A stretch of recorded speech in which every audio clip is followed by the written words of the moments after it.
परम पूज्य श्री साहेब जी, पूजनीय संत श्री विनय साहेब जी, सम्माननीय निरक्षीर विवेकी भक्त सज्जनों, ममतामयी भक्ति मूर्ति माताओं, बहनों, प्यारे बच्चों,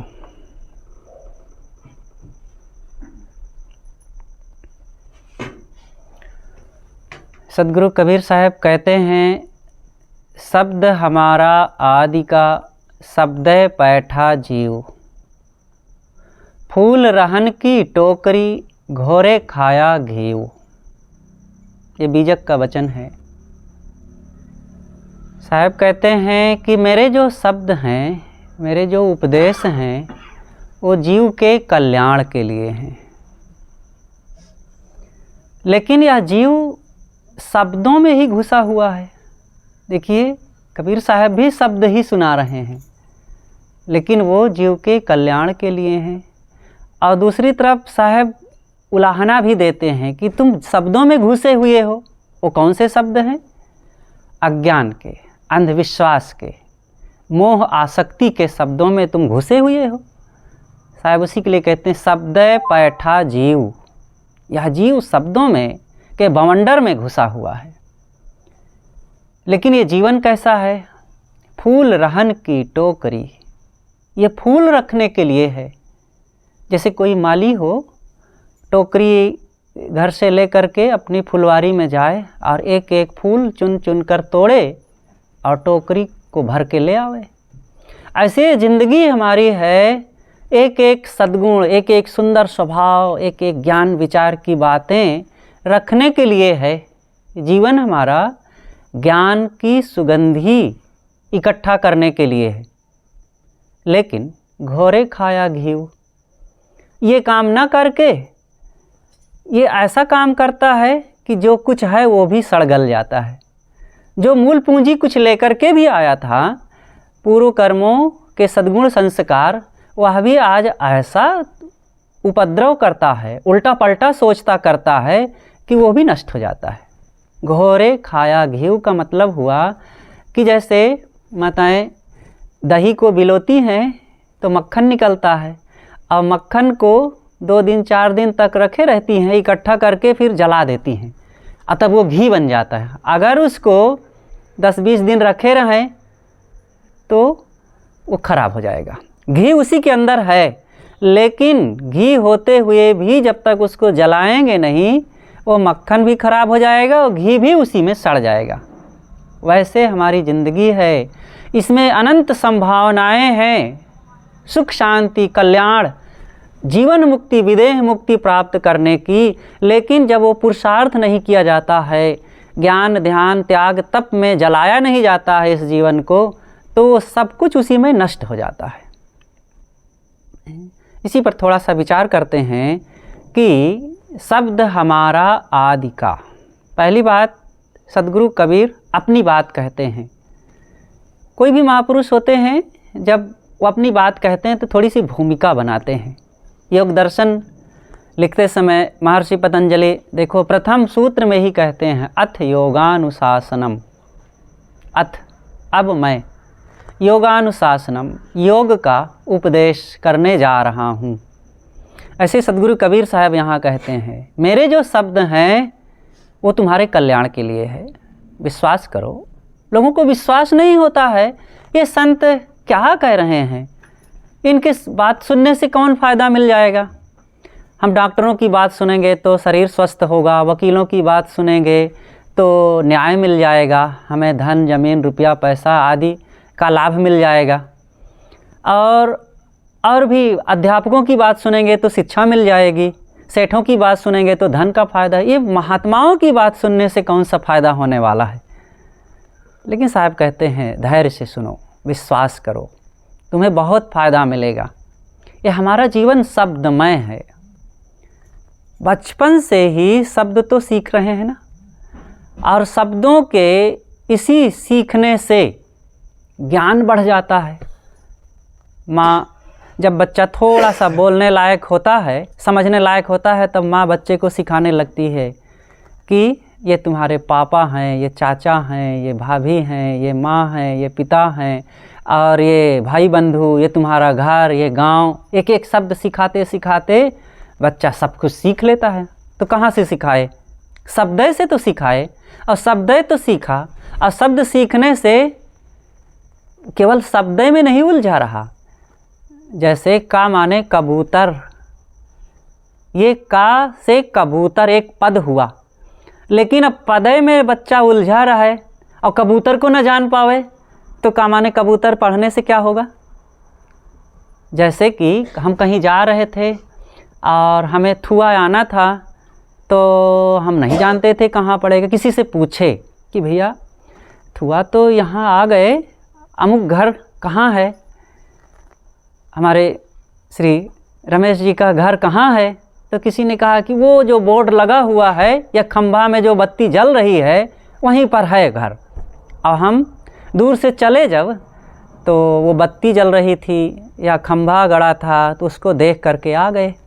अब आ करके हम देखें खंभा में ही कि कहाँ उनका घर है, तो खंभे में घर मिलेगा क्या, या बत्ती में घर मिलेगा? नहीं, वो एक दूर से आधार बताया गया है कि वहाँ चले जाओ, वहीं पर मिल जाएगा घर। अब वहाँ आकर के उस बत्ती के प्रकाश में घर को देखें। ऐसे ही संतों का जो ज्ञान है, पद और पदार्थ दो चीज़ें होती है, तो शब्दों के माध्यम से आखिर संत भी तो जो परंपरा से भाषा चली आ रही है, उसी भाषा में तो अपनी बात कहेंगे। वो अपना कोई लिपि बनावें, भाषा बनावें, शब्द बनावें, तब अपनी ज्ञान दें, ऐसा तो नहीं चलेगा। जो परंपरा से सड़क चली आ रही है उसी में हम चल लेते हैं और चलकर अपने घर पहुंच जाते हैं। परंपरा से जो अनाज खेतों में पैदा हो रहा है उसी को खा करके अज्ञानी अज्ञान बढ़ा लेता है, अज्ञानी अपनी साधना करके शांति बढ़ा लेता है। ऐसे ही साधना करना चाहिए सबको। इन्हीं हवा, प्रकाश, मिट्टी, पानी और जल, भोजन में देखो कोई बहुत दुख का अनुभव करता है ना, और इन्हीं सब चीज़ों का उपयोग करते हुए कोई अपने मन इंद्रियों को स्वश करके साधना किया तो शांति का अनुभव करता है। मूल चीज़ों में कोई अंतर नहीं है। शरीर भी वही है, शरीर के उपयोग की चीज़ें भी वही हैं, हवा पानी भी वही है और जीव भी वही है। बस थोड़ा सा सोचने का ढंग अंतर हो गया है। नजरें बदली तो नज़ारे बदल गए, किश्ती ने रुख बदला तो किनारे बदल गए। तो हमारा नज़रिया सही होना चाहिए। पहले से साधक को, भक्त को ये सोचना चाहिए कि मुझे निश्चिंत, निर्भय, स्वश, प्रसन्न, आत्मसंतुष्टि और आत्मस्वस्थता की ज़िंदगी जीना है। ये सबको अपना लक्ष्य बनाना चाहिए। बिना लक्ष्य बनाए काम नहीं बनेगा। मेहनत चाहे जितना करते जाएं, हमको यहाँ से इटारसी जाना है और हम एक निश्चित ना कर पावें कि हमको कहाँ जाना है, चल पड़ें, तेज़ गाड़ी से चलें, कभी उधर चलें, कभी उधर चलें, फिर लौट के फिर इधर चलें, फिर उधर चलें, पहुँचेंगे कहीं? चाहे जितना तेज़ गाड़ी से चलें, अगर हमारे पहुँचने का गंतव्य निश्चित नहीं है तो चाहे जितना तेज़ गाड़ी से चलें कभी नहीं पहुँचेंगे। तो लक्ष्य निर्धारित होना चाहिए। ऐसे ही हर इंसान को जब से समझ में बात आ जाए ये सोचना चाहिए कि मुझे सुखी जीवन जीना है और सुख का आधार सही होना चाहिए। अब सुख के नाम पर तो शराबी भी तो सुख के लिए शराब पीता है ना। तंबाकू खाने वाला, बीड़ी पीने वाला, वो भी सोचता है कि सुख मिलेगा और नहीं मिलता है। जब उसकी आदत होती है, नहीं मिलती है बीड़ी तंबाकू, तो दुख उसको होने लगता है। लेकिन उसका जो सुख खोजने की बात है वो गलत जगह है, गलत दिशा में है। वहाँ सुख नहीं मिलता, दुख ही मिलता है। इच्छा, कामना और तृष्णा बढ़ करके बेचैनी, असंतोष बढ़ जाता है। इसलिए हमारा जो सुख का आधार विवेक पूर्वक होना चाहिए।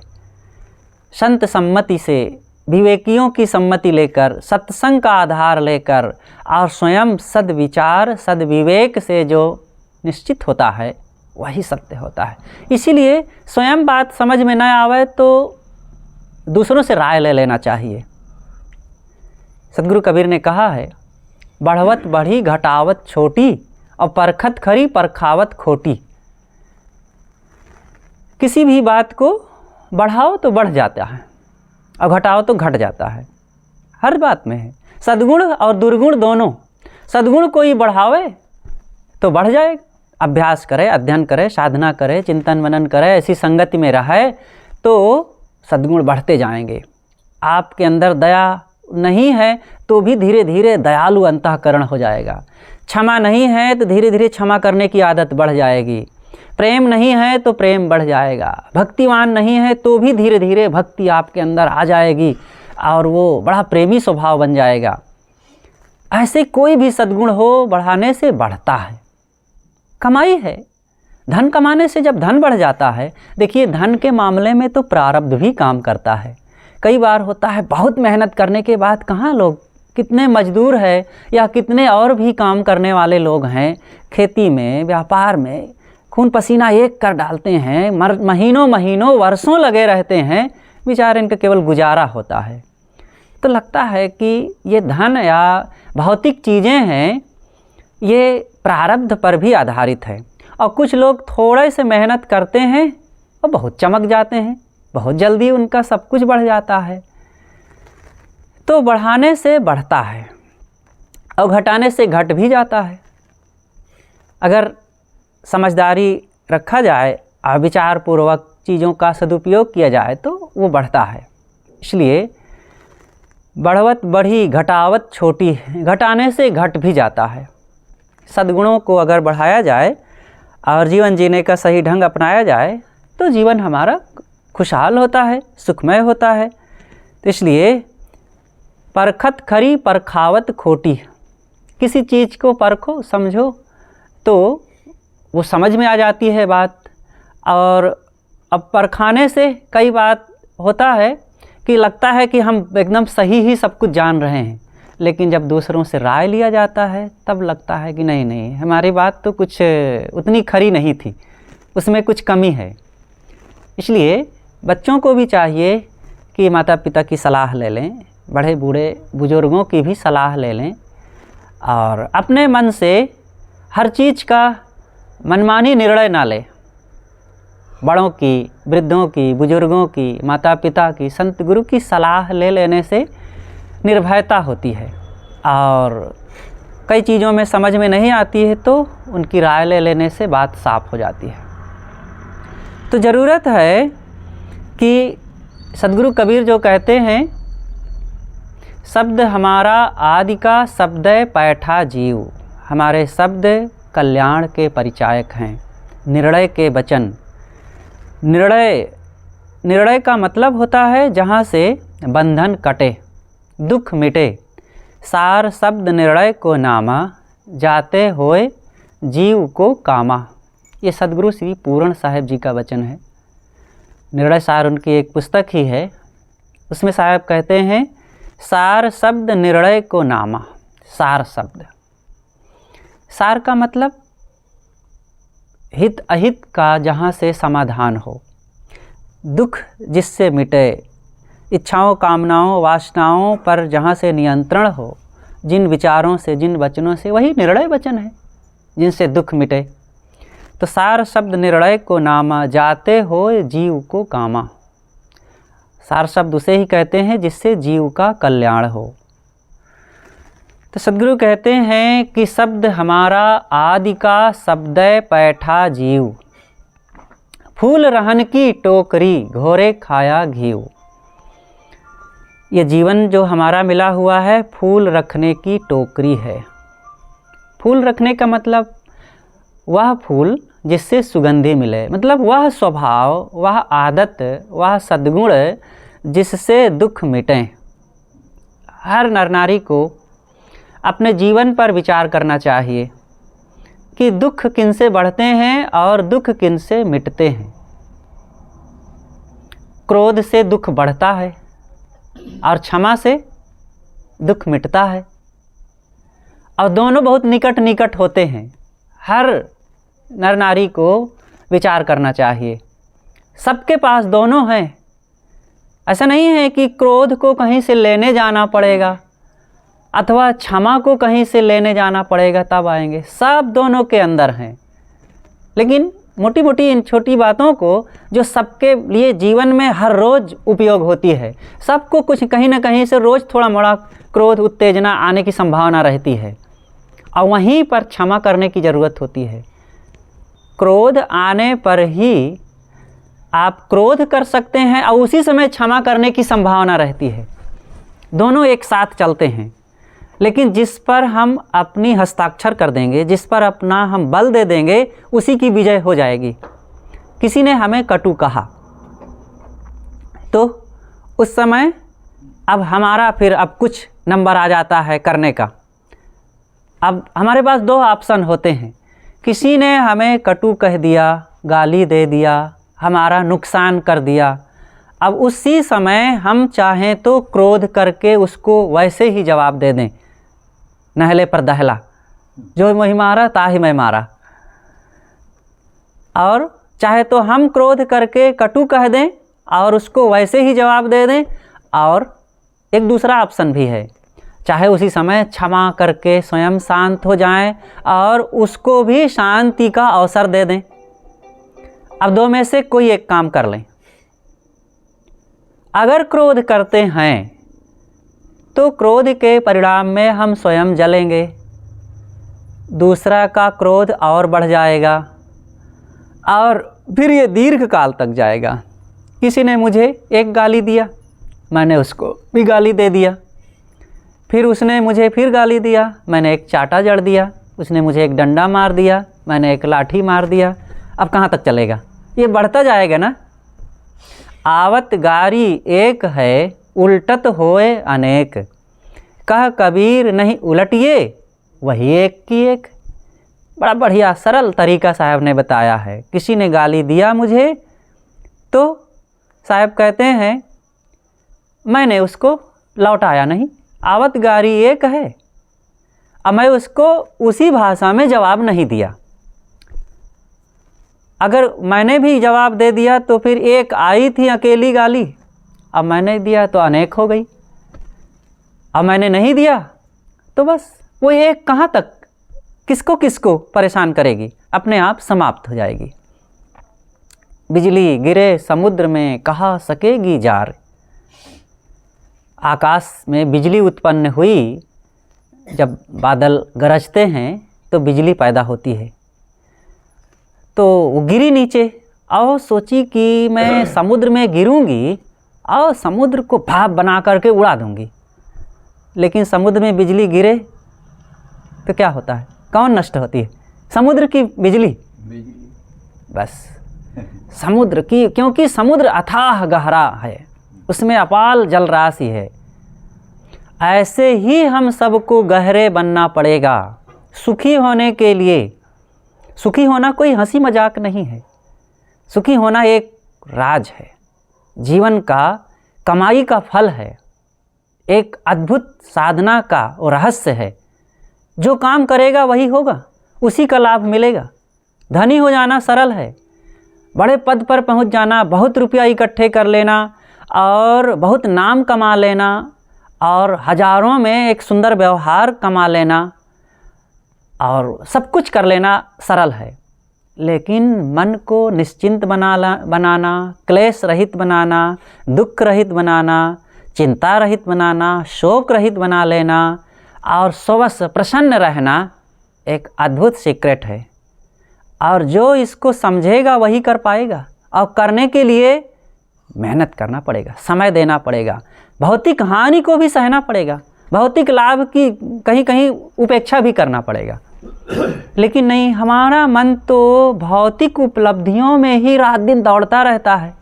एक सज्जन गुरुदेव जी से मिले, सदगुरु अभिलाष साहिब जी से, तो उन्होंने कहा कि महाराज, उनकी उम्र 55 साल की हो गई थी। कहे महाराज, अब मैं पैसा बिल्कुल ना कमाऊं तो मैं बैठे बैठे पूरी ज़िंदगी खा सकता हूं, लेकिन क्या करूं, इतनी हैबिट हो गई है कि बिना कमाए रहा नहीं जाता है। रजोगुण इतना होता है कि लोगों को बिना कमाए, बिना भाग दौड़ किए, बिना व्यापार में हस्तक्षेप किए, जबकि बच्चे नहीं चाहते हैं, क्योंकि बच्चे आधुनिक मॉडल से आज के नए तरीके से वो काम करना चाहते हैं। लेकिन पिताजी को संतोष नहीं होता, जा कर के वहाँ कुछ देखेंगे, बताएंगे और दुकान में बैठेंगे, कुछ हानि लाभ का हिसाब लगाएंगे। अपनी साधना के बारे में, ध्यान चिंतन के बारे में, सद्ग्रंथ अध्ययन के बारे में, आत्मस्वस्थता के बारे में नहीं सोचेंगे। बस भौतिक हानि लाभ दिखती रहती है। और ये हमारे जीवन की हार है, हानि है। आध्यात्मिक लाभ प्राप्त करना बहुत ऊंची बात है। कलकत्ता की घटना है, सद्गुरु अभिलाष देव जी श्री प्रेम प्रकाश जी के घर पर थे। एक सज्जन आए, अपने घर पर ले जाने के लिए अपनी गाड़ी लेकर के आए थे। जब गुरुजी गाड़ी पर बैठे, चल पड़ी गाड़ी, तो सज्जन चला रहे थे, अभी नौजवान थे, उनकी उम्र 30 से 35 साल की रही होगी। उन्होंने कहा, महाराज हमारे पास बड़ा व्यापार है, बड़ा मकान है, अच्छा खासा परिवार है और कोई कमी नहीं है, सब कुछ है, लेकिन महाराज शांति नहीं है। गुरुदेव ने कहा, बेटा शांति नहीं है तो क्या है तुम्हारे पास? शांति की ही तो ज़रूरत है। धन है तो किस लिए है? धन बढ़ाने के, हम इसलिए धन बढ़ा रहे हैं कि धन को आनंद आ जाए कि हमें आनंद आ जाए। विचार करना चाहिए सबको। कोई धन बढ़ा रहा है तो धन की खुशी के लिए, घर बढ़ा रहा है तो घर की खुशी के लिए, कोई पत्नी लाया है तो क्या पत्नी की खुशी के लिए पत्नी लाया है? अपनी खुशी के लिए। कोई पति के पास गई है तो क्या पति की खुशी के लिए गई है कि चलूँ मैं क्यों पति बनाऊँ और उसको खुश करूँ? अपनी खुशी के लिए वो गई है। हर चीज़ ये जीव अपनी खुशी के लिए करता है। हम गाड़ी खरीदे, गाय घोड़ा जो कुछ लाए, जानवर पाले, अपनी खुशी के लिए करते हैं ना। यहाँ जीव को आत्म सुख पसंद है और आत्म खुशी का काम ही नहीं करते हैं। यही है कमाई। सद्गुरु इसी के लिए कहते हैं, फूल रहन की टोकरी, ये फूल की कमाई करो। फूल का मतलब, फूल एक प्रतीक है। फूल जैसे सुंदर होता है, सुवासित होता है, लेकिन बड़ा नाजुक होता है, उसको बड़ी सुरक्षा चाहिए। ऐसे हमारा जीवन भी तो है, कितना नाजुक है। देखते देखते क्षण पल में कुछ का कुछ हो जाता है। ये मकान को इंजीनियर बता सकता है कि अगर कोई प्राकृतिक आपदा ना आए तो अभी 50 साल 60 साल या जो भी हो, जितना इतना चल सकता है। एक पुल, एक गाड़ी और भी कोई चीज़ के लिए कोई बता सकता है।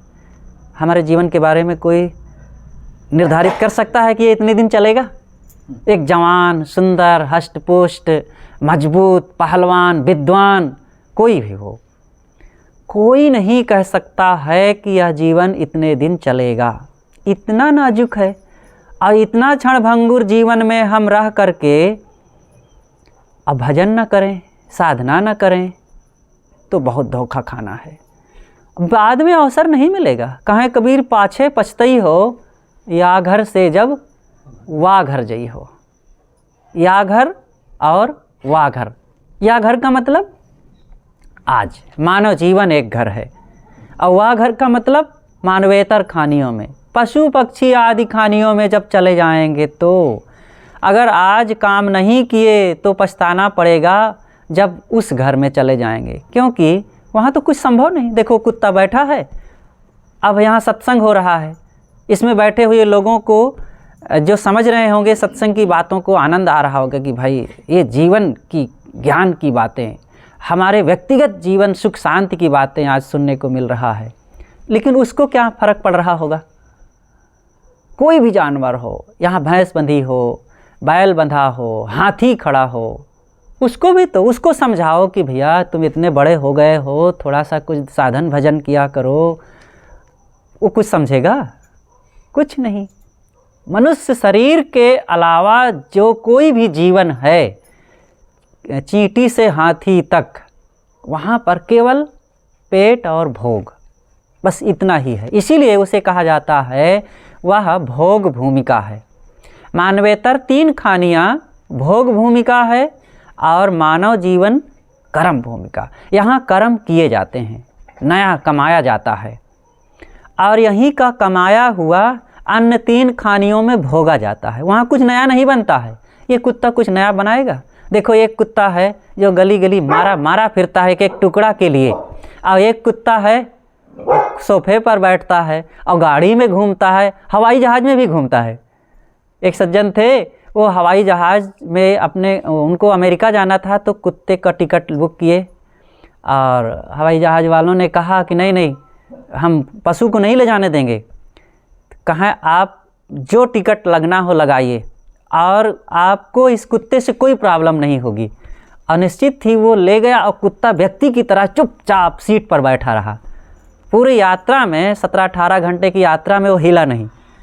तो लोग सब दंग रहे, देखो एक हवाई जहाज़ में घूम रहा है कुत्ता, अब इसे क्या कहेंगे, नया कमाया है आज वो कभी पूर्व का कमाया हुआ है।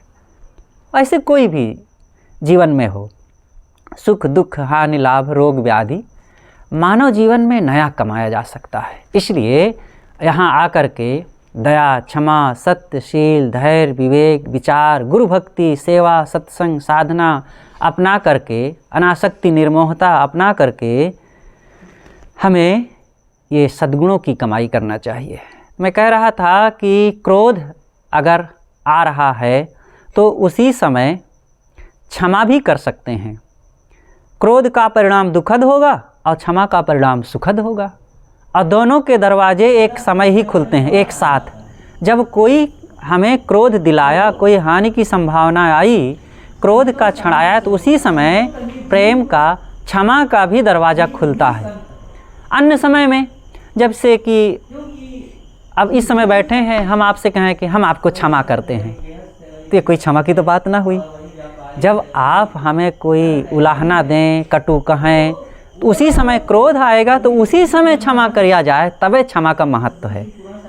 तो इसलिए सबको एक बात का ध्यान रखें, और बातें बहुत हैं, लेकिन एक बात का ध्यान रखें। घर में जब कोई बात आवे, बेटा कुछ कटु बोल दे, पत्नी कुछ कटु कह दे, पति कुछ झड़प दें, घर में कोई हानि हो जाए, उसी समय क्रोध आएगा।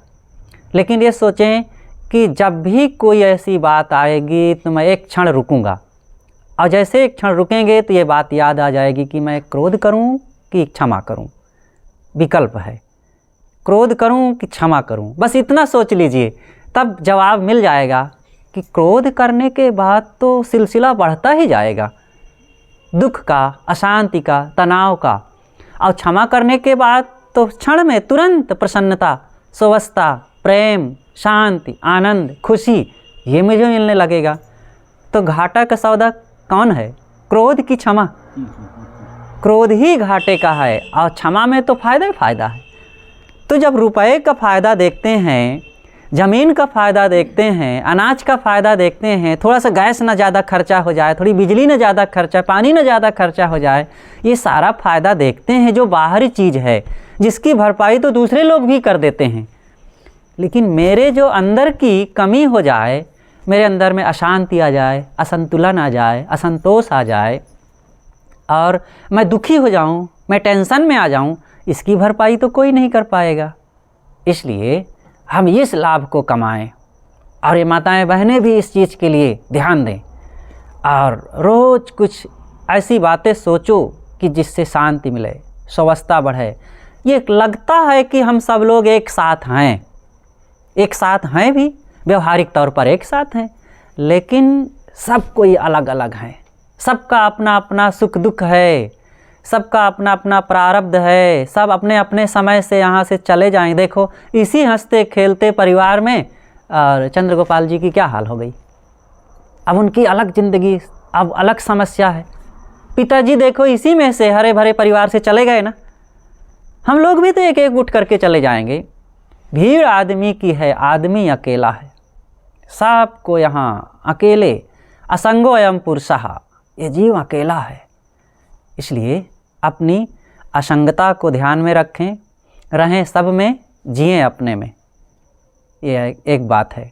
इसलिए सदगुरु कबीर साहब की इस बात को ध्यान रखें कि फूल रहन की टोकरी, ये जीवन फूल रखने के लिए, मतलब ज्ञान की सुगंधी, सद्गुण सदाचार की सुगंधी, अगर ये नहीं रखेंगे तो फिर दोष दुर्गुण और तमाम कुस्वभाव कुसंस्कारों के फफूंद तो लग ही जाएगा। और देखते हैं कि एक से एक बड़े बड़े अफसरों को भी हमने देखा, बड़े इंजीनियर, बड़े जमींदारों को भी देखे कि ज़िंदगी में ऐसे हार करके गए, जहाँ जहाँ लड़ते झगड़ते, गाली देते, शराब पीते, और रोते हुए अपने ही परिवार से उपेक्षित होकर के बच्चे पैदा किए, घर बसाए अपने सुख के लिए, और जिसको बसाए, जिनको लाए और जिनको अपने सुख का साधन माने, वही उनको उठा के फेंक दिए उधर। ऐसे ही होता है। अगर कमाई ना किया जाए तो कोई साथी नहीं, ये शरीर भी साथी नहीं होगा। ये तो शरीर और सबसे पहले रुलाता है। जिसको हम बहुत भरोसा किए या जिस पर बड़ा हम अपना अहम जमाए, वारे हम, जिस शरीर को खूब नहलाए धुलाए खिलाए पिलाए पहनाए ओढ़ाए 30 साल 40 साल 50 साल बिता दिए इसकी तरफदारी करते करते, और वही एक दिन ऐसा रुलाता है कि चैन नहीं पड़ती, ना बैठे ना खड़े ना लेटे। इसलिए जो भजन करे आत्म शांति का, वही असली काम है। छोटा सा एक उदाहरण देख के मैं समाप्त करता हूँ कि जैसे रईस और सईस, ये दो बात सुना गया होगा।